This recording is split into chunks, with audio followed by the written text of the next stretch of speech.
the thing about this movie for me was going into it, I felt like I kind of knew exactly what this was gonna be, and I was really, honestly, completely thrown off by how weird this movie is It's so weird. in a great way, and I'm gonna tell you why I think it's good. Hello and welcome to X-Rated Films. I'm Jasmine, I'm Jason. and today we're talking about Backrooms. Ooh. I have not been so excited to talk about a movie, and I feel like I don't know anyone else having this kind of reaction. I'm genuinely hyped. You have no idea. Bless you for honestly being, like, so focused on Backrooms because after Obsession came out, I couldn't think of any other movie that was coming out, so good for you for holding true to that. Thank you. Thank you. So, you want to run down what this movie's about? Just really quickly. Yeah, so if you're not familiar, Backrooms is based off of a creepypasta post. Everyone has said this, so we really need to tell you. No, It's they based know. off a creepypasta post. Kane Parsons created a web series on YouTube. At the age of That's what 16. most people are familiar with at the age of 16. And now we have a feature film from A24. So what the plot is, we have Chiwetel Ejiofor, Clark, who sees his therapist, Dr. Klein, played by, Renata Reinsve. thank you. Um, and he's having his own little personal issues, but then he finds in his store, his furniture store, that there is a whole nother dimension of a liminal space of eeriness and what is happening, what's there, and what is this going to do to these two characters. I'm not going to spoil the ending like every single person has been doing in their plot synopsis. That's all I'm going to give you right now, even though this is going to be a spoiler review. Yeah, it's a spoiler review, Anyway. but it's fine. It's fine. So, all right. When I left this movie, I was kind of like, well, that was not what I was expecting, but you seem to have a very interesting opinion, so I would love Yes. to hear what Okay. you think about this movie first. I love this movie, and I do think it's going to surprise people. It surprised me. Walking into this theater, I was excited because I've watched all 22 videos. I've watched Holy shit. yeah. I love the series. I think it's It's great. great. I try. I just by the time I got to the third one, I just ran out of time. No, no, no. That I understand, but I've watched the main one, the one Mhm. that everyone has seen Yeah, the first like one. 15 times. It's so It's good. iconic. And Uh, real quick, just want to mention like Kane Parsons being the person to make this, I think is really fascinating. And I'll get into that later with a fun fact. But Yes. I loved this movie, and that's because I have so many reasons why. Mhm. I'm going to talk about the good. This is a horror movie that's inevitably going to be compared to Obsession. You already did it, which is fine. But I think it's Not on camera. I think it's, unfair to compare the 2, and I have a good reason why. I I mean, I personally think it's completely obvious why you shouldn't be doing it, Yeah, but I mean, I besides the fact that they're totally different types of horror, one thing about Obsession and why I think people are obsessed with it is because you have a lot of theories, you have a lot of think pieces, you have a lot of, well, this means this, whatever, whatever. So when you have a film that's also a horror film come out shortly after, you're already in that mindset of what is this? What does this mean? Mhm. And for me, Backrooms is not scary because of the meaning. I could care less about the meaning. The point to me of Backrooms was to let it wash over me and let myself experience it, tap into the emotional space and the like visceral reactions I was having. So that's what makes it scary versus obsession, which is something where like the more you think about it, the scarier it gets. This is like stop thinking about it and just let it happen to you. And the reason why I'm so excited is because you know who very famously, you know that I love this director, very famously begged people to stop obsessing over the details of the film, David Lynch. And his handprint and impact is all over this work. Um, wow, that's a lot to unpack. Yeah, it's a lot. I know. I told you I was so excited. I'm like, I have Yeah. so many thoughts, but I feel like that was a good, So concise. I can already tell that my review is gonna come off more negative than I think because it's not like as energetic. What the thing about this movie for me was going into it, I felt like I kind of knew exactly what this was gonna be, and I was really, honestly, completely thrown off by how weird this movie is It's so weird. in a great way, and I'm gonna tell you why I think it's good and why I also think that some of it is not as good as I was hoping. Okay. Um, First of all, you mentioned David Lynch. I wasn't really thinking of David Lynch when I was watching I this. know, you said Kubrick, and, I that to thought me was wild. I thought of Stanley Kubrick because there's so many long takes of wide angle lenses of so much space and so little character walking through space. And it reminded me of The Shining, Eyes Wide Shut, Clockwork Orange. That's why I'm wearing this. Um, and I thought like visually that I was so engaged in this movie because it reminded me of Stanley Kubrick. Now, when you say David Lynch, there's I'm not gonna get into my negatives right now, but I'll just say real quick that I think I know what you're referring to, and this might be why I'll save it for my negatives. But to be honest, I kind of thought the movie was pretty straightforward, at least for the first 2 acts.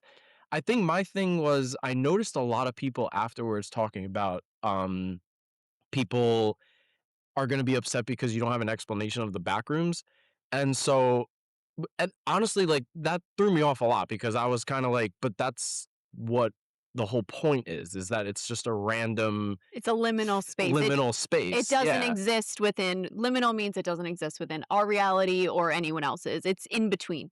and it's and so to me, like, I kinda just thought, like, if you know anything about the backrooms, then you should just know going into it. So, like, I was never bothered. In fact, I thought that's one of my biggest positives is that it maintains such an eerie mystery from beginning to end, and it never turns into a mainstream kind of horror movie where it's like, "Okay, here's the explanation." There's no explanation. That's the whole point of the backrooms, and that's why the backrooms are so scary. Yeah, So it's all atmosphere. that's not really what shocked me. I think what kind of shocked me was the star of this movie, which is Kane Parsons.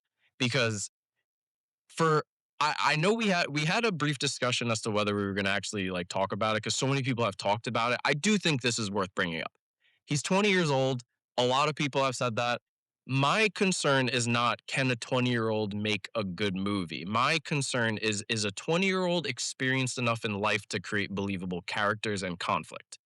And He didn't write it though. exactly. And so he didn't write it, And I think that and so that all of the effort that he had was put directly into the atmosphere and putting the characters in this space, and he did such an amazing job. Hats off to you, man. I am so impressed with this kid. well, that's what I was gonna say. I think that's a point of a good director is knowing when to delegate, knowing like, "Hey, maybe I shouldn't write this script." Whether it was him or A24 that decided it, I just feel like it was a good decision and that at some point, if he writes his own scripts, that's great. But I think for right now, for his feature film, this was a very smart idea to Mhm. have him just be the focus on all the eeriness. And yeah, that's why I say he's really the star of the show because for me, it's really that eeriness and of the space and the way he puts these characters in the space that is why I loved the original YouTube short film and why I thought this movie was really good and unsettling. Yeah, it's deeply disturbing, and I did notice, like, I watched it in a packed theater. I don't know if your theater was packed or not. No, my theater was absolutely dead. Well, you saw it But early, I right? saw it very early. Yeah. Yeah, I saw it at, like, prime time, like Yeah. 7:15, and, my entire theater was packed, and I could like, hear people getting, like, strange, like, "Oh, oh, okay." Like, I'm hearing the, like, backtrack of people just not quite being into it, and that's because skip the marketing, but the marketing kind of makes it seem like scary creature around corner. And this movie isn't, which is not to say that that's a bad thing. I do think like leaving the theater hearing people be like, well, I just didn't get it. I don't necessarily think it's asking you to understand it. No, and what you just said about the something being in the back rooms, that's to me what why the original is so scary because most of that short film is not oh my god, I can't think of the creature's name, but it's not him, not the creature stalking the character. It's the idea that something could be there, Yes. and then to have something that's unexplainable be there. Yeah. I will get into why this is sort of a negative later in this movie, but to maintain the eeriness and the restraint to just have an idea that something's there, but you never really that it's more of the encompassing liminal space that's the eeriness. That is why I feel like this movie works so well and is so unique. Now, just real quick, I mentioned Stanley Kubrick, and I just wanted to go through a quick little list of things of why I think that this feels like a Stanley Kubrick movie. The sound design, these echoing footsteps that take over the entire sound when Just someone like the is YouTube video. just like the YouTube video. Absolutely. Long takes of people walking. Unbroken, very, very deliberate editing for the for the tension, for the space, and the wide angle lenses to really give the space to make the space the main character. Mhm. And then even when someone is getting close to the frame, to distort reality, to just make everything look so off-putting. And that to me is why I thought of Stanley Kubrick so much when I was watching this, and that is a huge compliment because I love Stanley Kubrick movies. Yeah, like, I know you keep saying Kubrick. I really am telling you, for me, it was Lynch, and maybe it's because I've watched, like, every single one of David Lynch's films, and I'm a huge fan of him, and Mhm. I feel like, again, his imprint of, like, these liminal spaces is here, and that's why, like same thing with Kubrick, he uses a lot of the same techniques, long takes, and I think both of them ask for patience from the audience, which is Yeah. definitely the thing that this movie asks of you. It asks you to be patient. It asks you to, like, not look for the answers, but rather, like, experience the genuine fear. And that's why I loved this experience so much. I was grinning ear to ear because I was so excited to see how much impact David Lynch has had on the film industry in general, with David Lynch specifically. And, like, I'm not going to make this all David Lynch, but there are parts of it, especially the unsettling moments and the weird visuals that feel Lynchian. You can't tell me when that guy's sitting in the little wheelchair, you're not like, "Oh, that's giving." That is one of the few examples I can absolutely agree with Oh, you. yeah. So That was straight from Twin Twin Peaks. Peaks, yeah. So for me, it's like what makes it scary is, like, genuinely feeling, like you said, those empty, rooms, the rugs looking so yellow, the buzzing lights, the, like, corners that make no sense, and just the idea of, like, walking, like, around a corner and not knowing if something's gonna be there is a genuine, like, innate fear. So, like, you're just to me, you're describing The Shining, which is why I'm, like, so hung up on the Kubrick I'm thing. not, but But I'm describing something else, but I can't bring it up till the end. well, fair, and I don't wanna get too into it because it really will breach into my negatives, but I think we as of right now, we're both totally on the same page. We're seeing it at different angles, Yeah. and I know where we're gonna cross, It's great that we but have a podcast together and we could show these 2 different perspectives. exactly, Am I yes. right? Yeah, I know where we're gonna cross, and that's gonna be when I get to my negatives, but as of right now, I totally am on the same page that it is the atmosphere. It's a Is it a scary movie? I don't it's always hard for me to tell whether I could say it's scary or whether it's a difference between eerie and scary. All I'll say is it was unnerving. It's an Like, experience. it's an experience, yes. If you're gonna wanna bring obsession into it, Obsession is a very deep and introspective kind of horror movie. This is the kind of, like, experience horror movie where Yeah. you're there for the atmosphere. But I will say, like, you are there for the atmosphere, but one thing that did surprise me is that I did feel like the main characters, Clark and Dr. Klein, did have something to them, which Yeah, was a for little sure. surprising to me because I really thought from the trailer that they were just gonna be, like, placeholders for the horror, but there was definitely something to them, and it definitely made this feel like way more of a movie than I honestly was expecting. Yeah. No, I agree. And I know you wanna get into some of your negatives. I'll tell you this right now.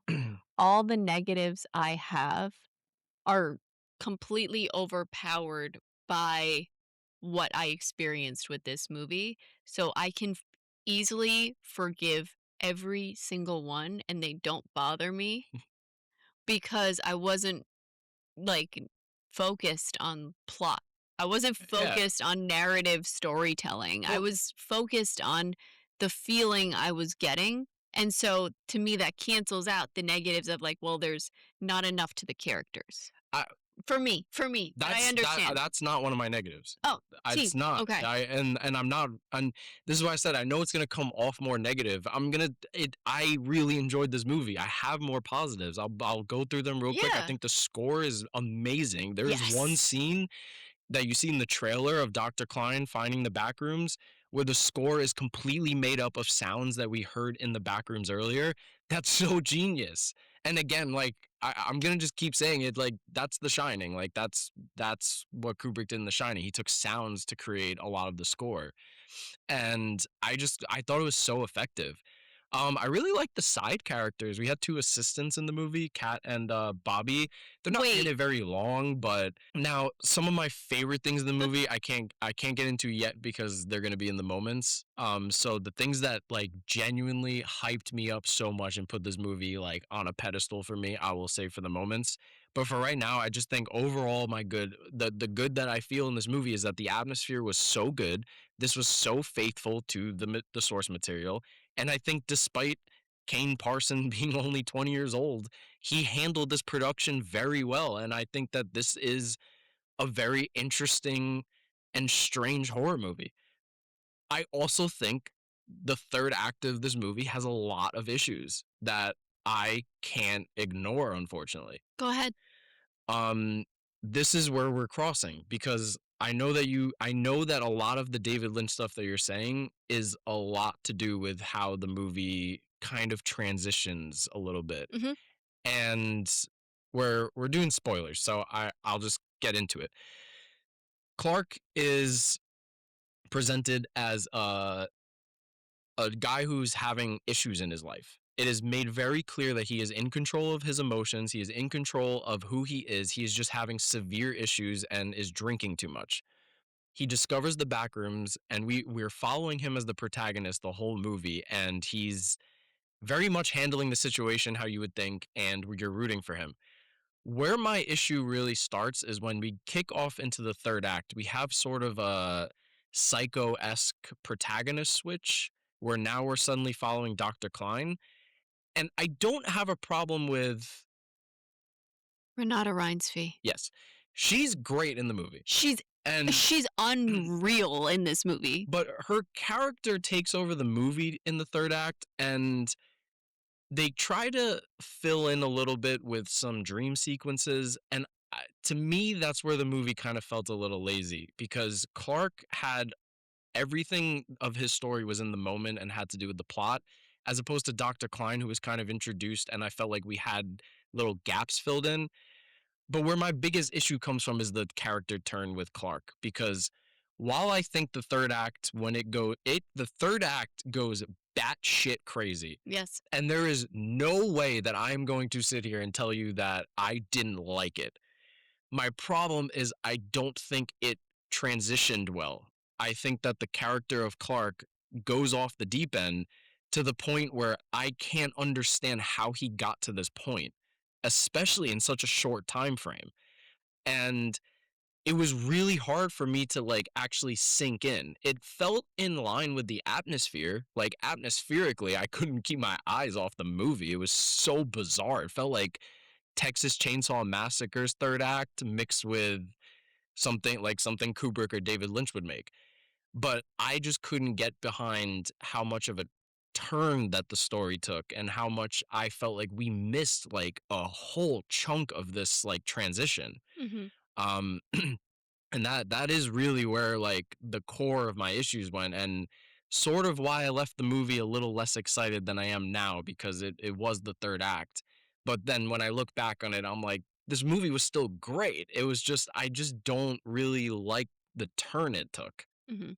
No, and I can understand that. Like, I'm not sitting here and saying like everyone has to enjoy this movie like or be excited about it. Like, no, but for me, that's what was getting me excited, and the turn it takes, I understand if it doesn't work for some people. Again, it worked for me, and if it Yeah, doesn't work for you, I get it. Like, it makes sense. Like, it narratively, structurally, like, pacing-wise, like, the 3rd act really does take a wild turn, and especially with the character of Clark. I think yeah.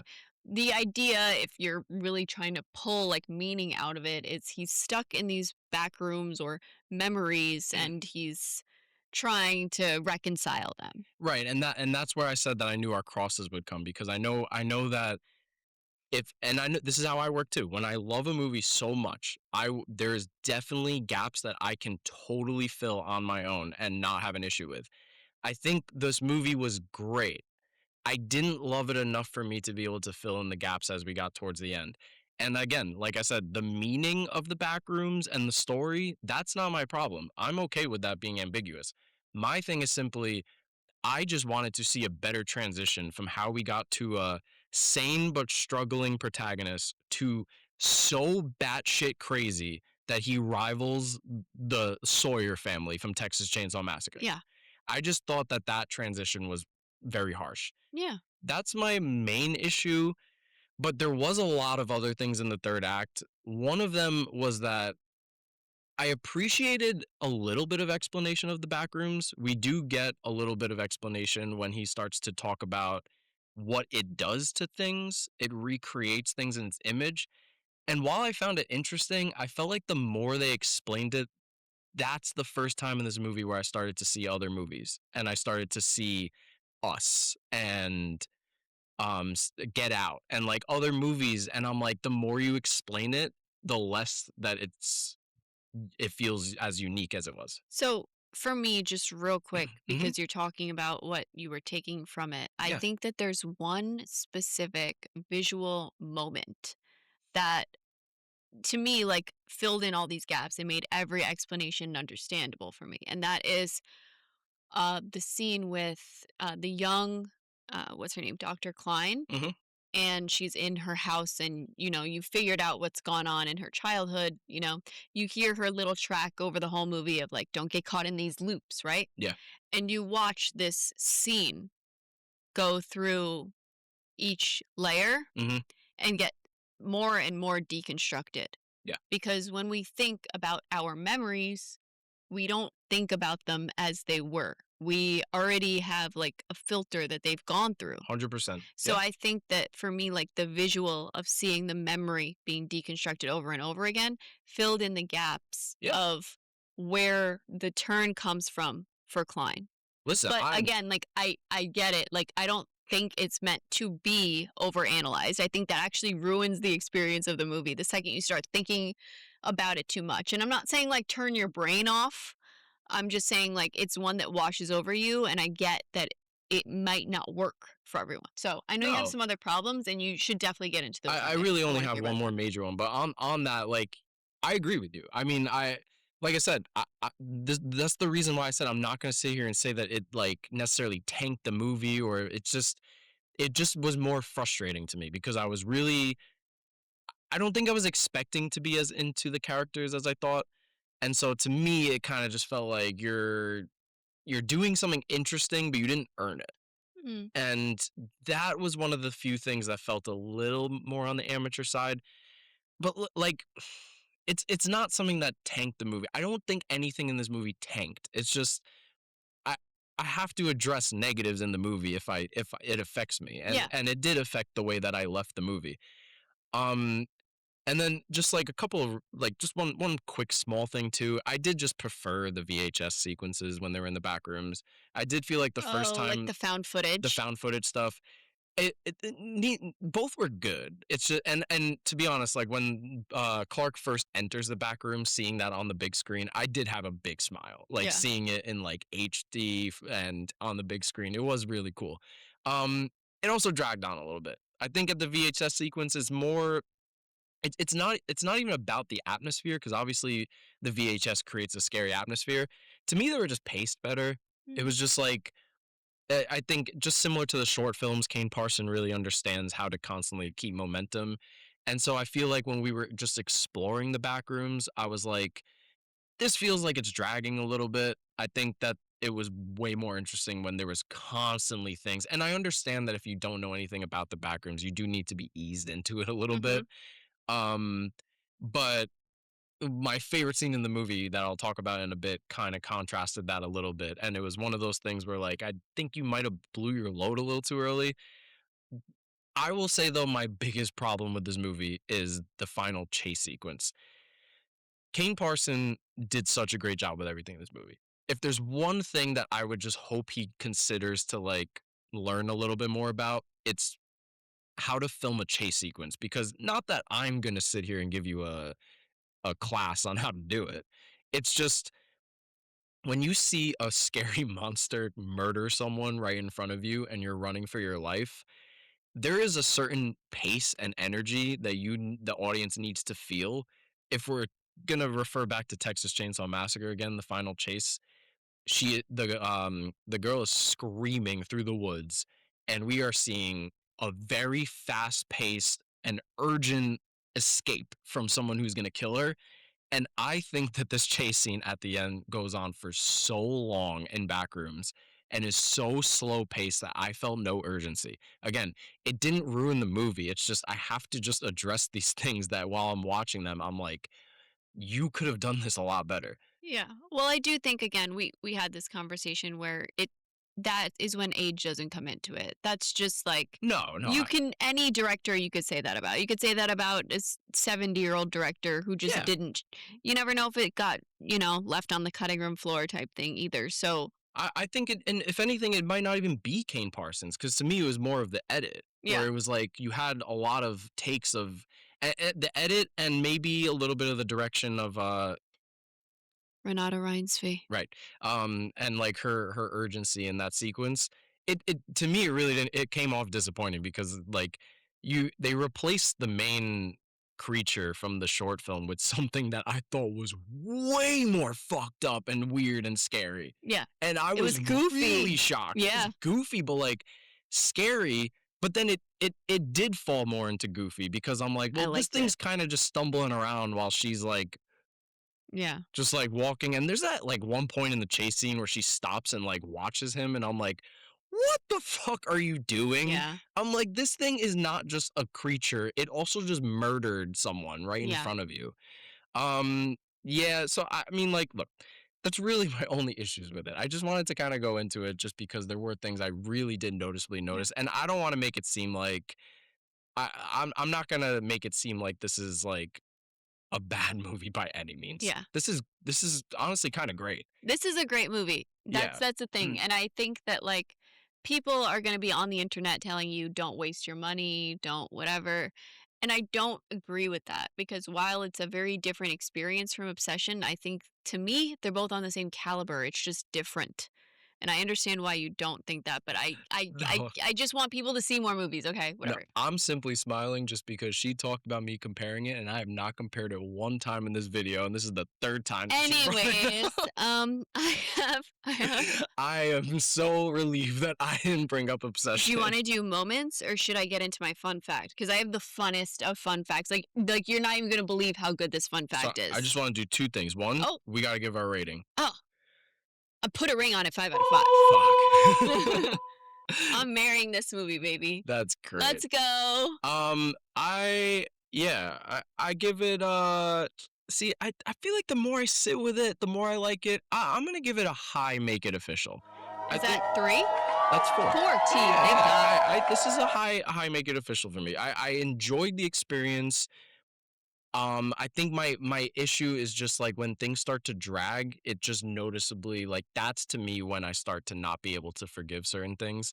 And I did feel like a little bit of it dragged in the second act. But I this movie's really unique. And going into that, the last thing I want to just say before we get into our moments, I just want to ask you something because Here we both are very familiar with Backrooms.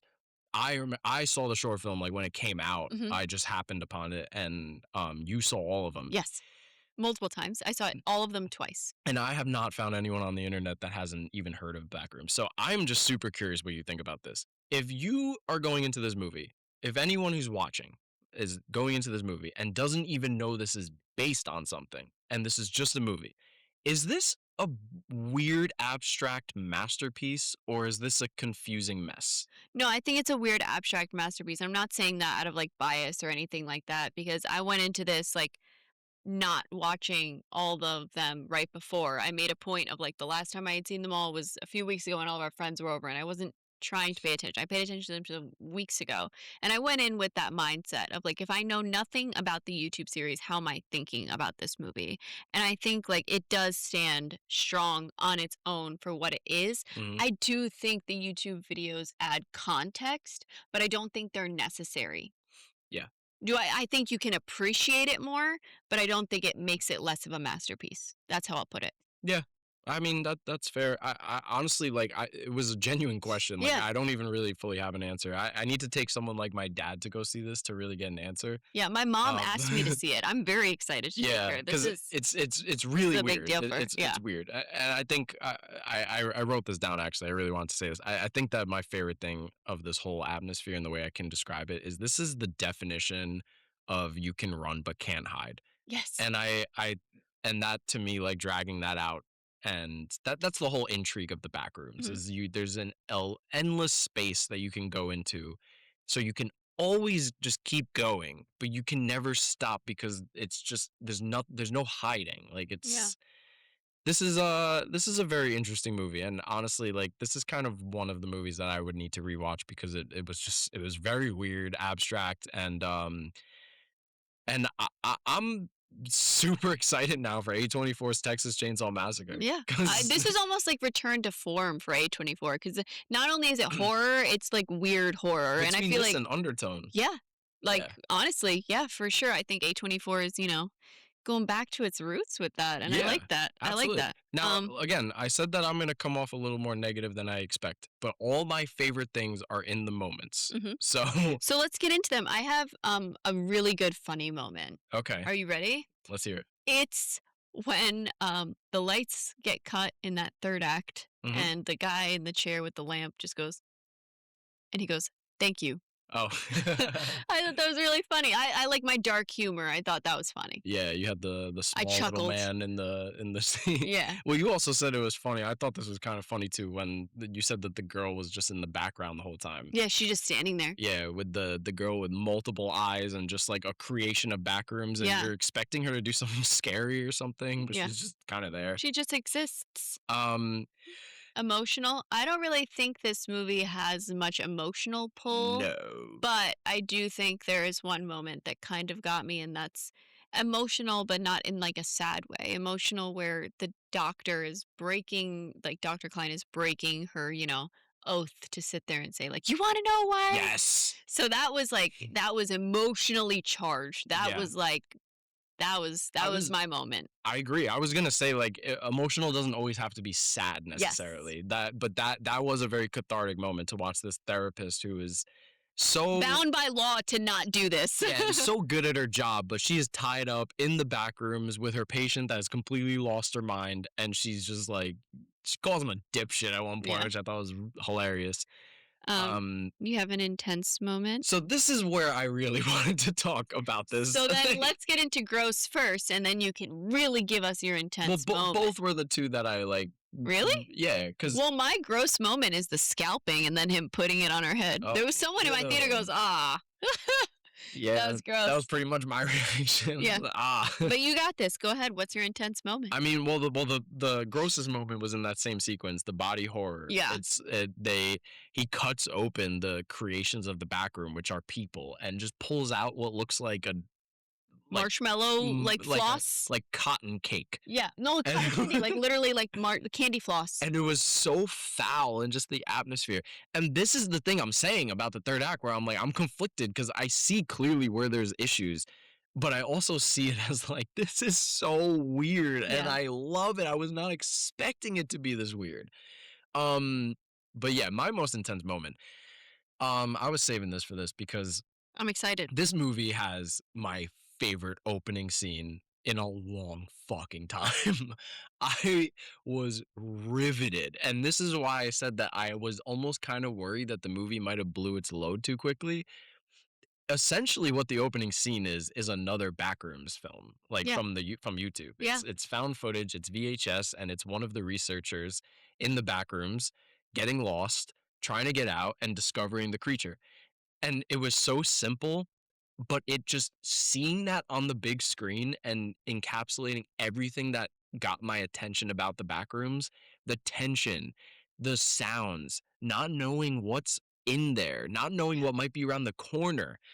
I loved it so much. I was smiling for probably 5 full minutes after that opening scene. I wish that there was a rewind button on my seat in the theater. And you would just watch that over and over, and then you'll watch the movie, but you And need to then I watch would it a watch few the times, movie, yeah. yeah. I hope that it's released on YouTube. That was one of my favorite opening scenes in a horror movie in a long time. It's so good. It's very intense. That's my favorite It was intense moment as well. so intense. Yeah. I was like, if there's a scene more intense in this movie, an honorable mention, there is a really intense scene, the second found footage sequence. It's not found footage, it's like real time footage.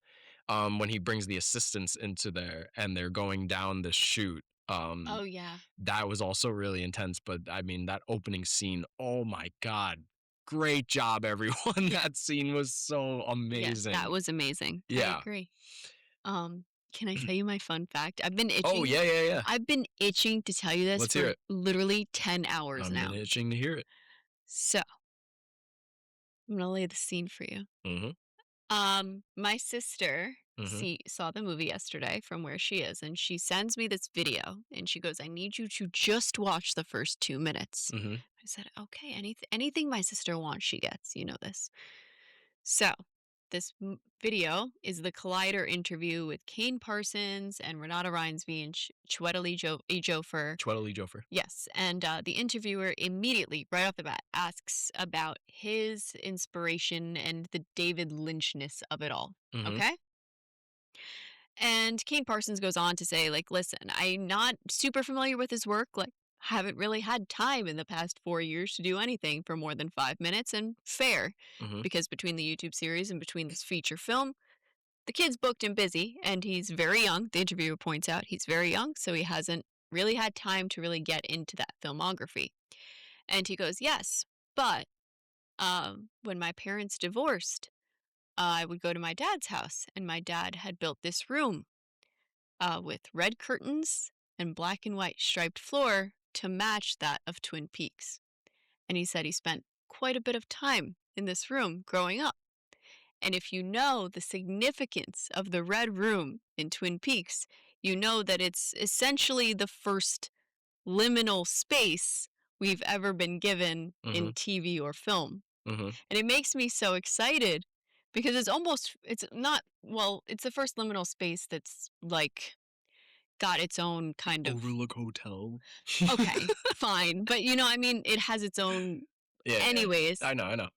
This kid grew up, quite literally grew up in the Red Room of Twin Peaks, has no idea the significance of it. But I feel like that's fate for him to have made the back rooms Hmm, because he essentially grew up in his own he grew up in his own version of the back rooms.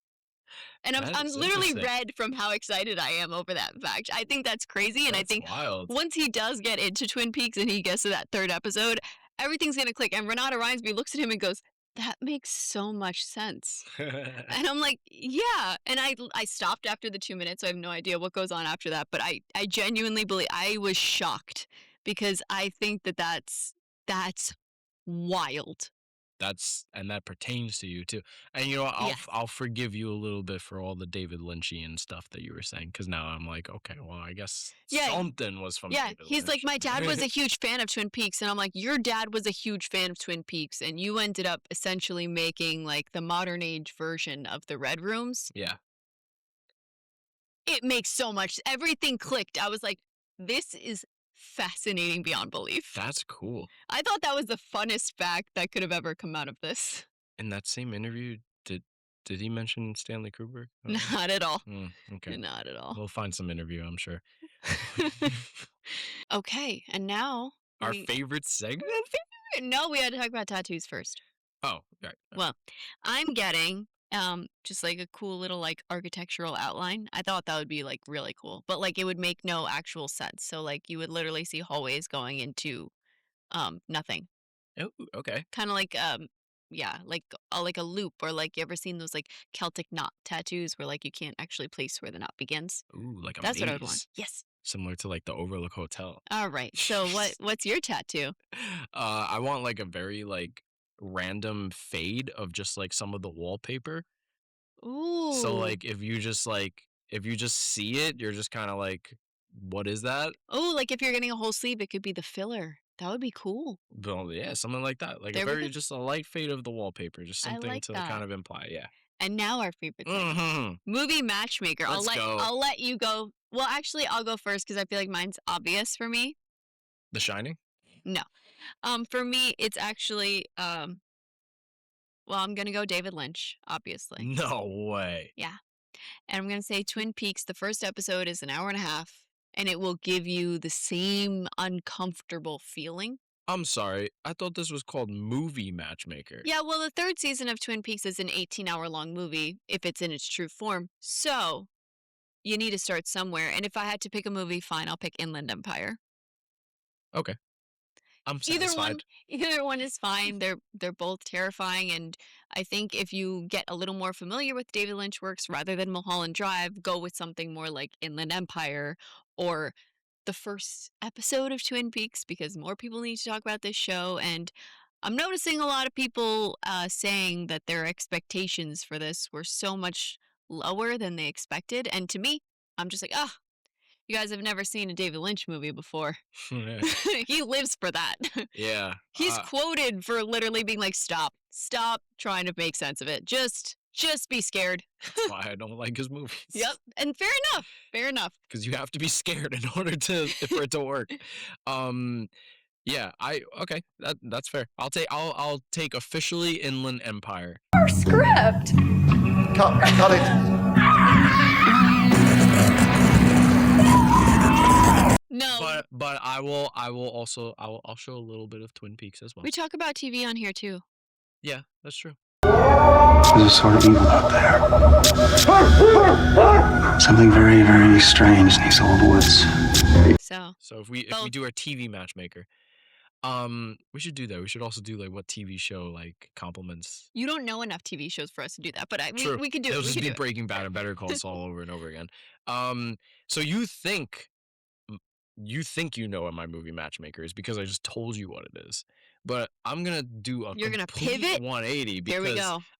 I heard music in my head and I'm like randomly and I was like, where's this from? And so you thought I was gonna pick Enemy. No, And I yeah, just told you to pick Enemy. yeah. Well, because Enemy's a great example. It's sort of Yeah. obscured. It does have like that liminal space kind of feeling. It is eerie. It is a little bit of Kubrick, a little bit of David Lynch. But I heard a little music in my head, and I'm like, "Where is this from?" And I was like, "Never mind. This is the movie I want to Here pick. we go. Under the Skin. That's a good one. That's something that I need people to watch. Came out the same year as Enemy. Mm-hmm. Both A24 movies. Scarlett Johansson. And Scarlett Johansson. And listen, if you're a girl, you're gonna love this movie and the themes of the movie. If you're a guy, Scarlett Johansson's naked. Um, Ah, come on, man. If you're a girl, Scarlett Johansson's naked. We uh, don't discriminate here. but the reason I pick it is because the void sequences, where it just has that liminal space of like where are we? This is a super eerie feeling. It's very thematically rich. And I think that that's one of the few movies I can compare as like a digestible, similar to Backrooms, a digestible weird abstract movie. No, I'm not shitting on David Lynch. I have my personal opinions. I just think we can maybe both agree some of his movies are just not digestible. Oh, 100% And they're not. He is not my favorite filmmaker by any means. A lot of his movies I have a hard time with. I just respect and appreciate the yeah, hell out no, of and I them. understand. And I think part of the reason I pivoted from Enemy is because Enemy is a little hard to digest because it just it does make sense, but it's like, my God, do you have to read a whole essay in order to figure it out? Under the Skin is more straightforward. It's a little more digestible, similar Yeah. to Backrooms. So I there it is. I have a place about 30 minutes away.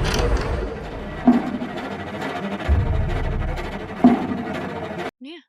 And on that note, basically the whole purpose of us in this film right now is go see it Oh, hell yeah. because we need more weird films like this. Listen, the whole point of our channel is not for us to tell you to go see or not go see a movie. But when we really appreciate a movie, We want to fucking go see it. Yeah, exactly.